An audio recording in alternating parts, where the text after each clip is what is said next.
et Filii, et Spiritus Sancti. Amém. Estamos então na quarta-feira da 19ª semana depois de Pentecostes, celebrando São Calixto I, Papa. Vejam, é interessante isto, ele era diácono, foi do diaconato ao papado. Claro que só, mesmo eleito, se no conclave, por exemplo, elegem, digamos, e nem é absurdo, já aconteceu, se elege a um leigo, papa, né? Ou se elege a um presbítero ou a um diácono, papa, e ele é consultado e aceita, então ele só vai ficar realmente papa depois que ele, no momento que ele é ordenado bispo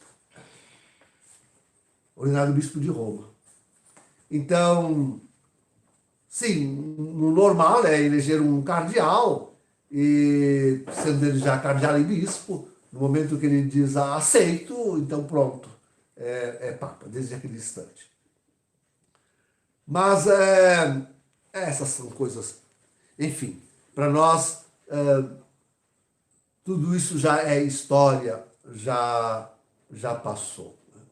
Vemos aí, sob o antipapa Bergoglio, tanto o papado quanto a igreja destruídas. O clima das congregações gerais, que são aquelas reuniões que os cardeais fazem em Roma antes de eles se fecharem em conclave para a eleição do Papa. Eles vêm lá, são instruídos, fazem reflexões. Então, nessas congregações gerais, nessas reuniões, uma das grandes coisas que se veiculava, uma grande ideia era que a igreja, depois de tudo que tinha acontecido no pontificado de Bento XVI, aquela grande perseguição que ele sofreu, desrespeito em toda parte sobre o Romano Pontífice, as congregações gerais inspiravam a necessidade de uma reforma da Cúria, reunir o G8, os 8 cardeais, C8, né? Depois na verdade eram 9, e agora são, ainda alguns, saindo outros, são 5 ou 6. Estão reunidos por esses dias, se reuniram de novo essa semana. Mas a reforma da Cúria Romana não sai.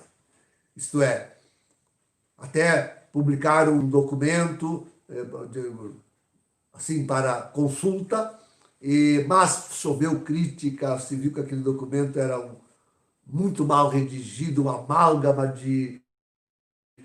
Então choveu crítica e até hoje não saiu um corpo orgânico que regule a Cúria Romana. Mas está aí Francisco para dizer que o seu antipontificado tem algum proveito, está ele aí a dizer com esses cardeais que o que importa, na verdade, é que a reforma está sendo vivida na prática.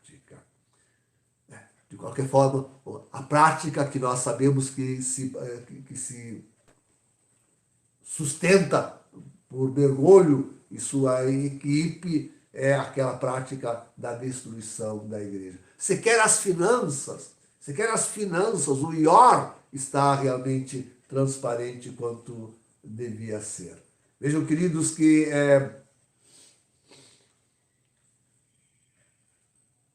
da renúncia de Bento XVI, o Banco do Vaticano não podia fazer operação alguma, estava em suspeição pelo Suíça, a organização internacional que controla os bancos. Agora, com todos os desmandos e tudo que sai de escândalo na malversação do dinheiro dos fiéis em Roma, persiste lá.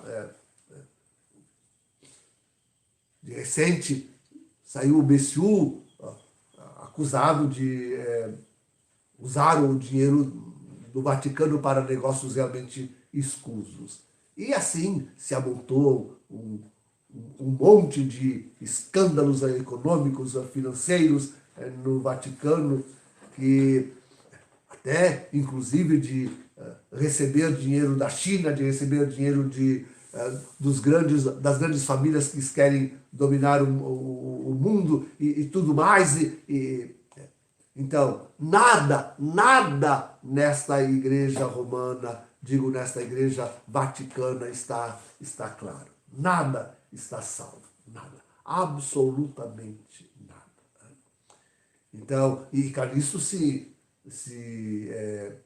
notabilizou. Uma das coisas justamente pela administração, né, dos bem maiores da igreja, que eram os pobres e que eram o corpo dos mártires.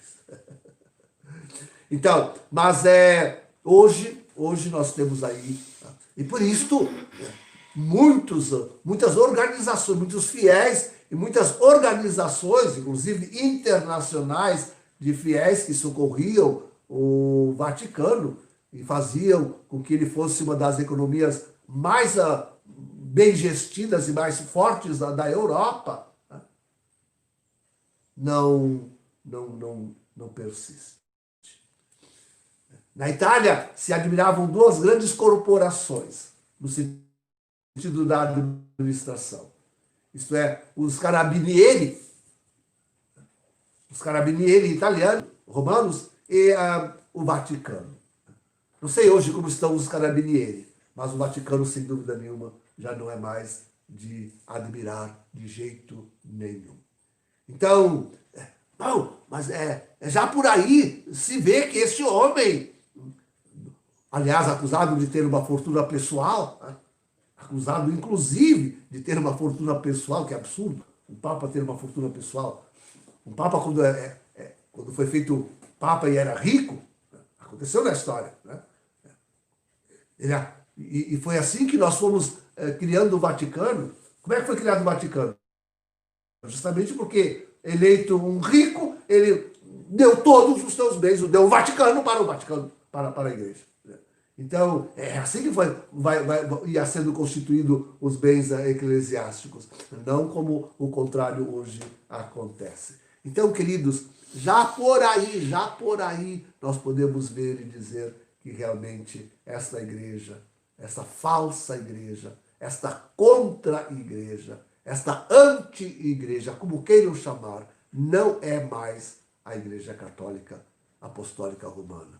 Aquela que preserva, sim, sobretudo a fé, mas que é a grande mensageira, a grande doadora da caridade de Deus.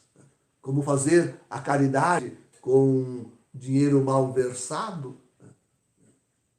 dinheiro contaminado, não subsiste, não subsiste. Em nome do Pai, do Filho e do Espírito Santo.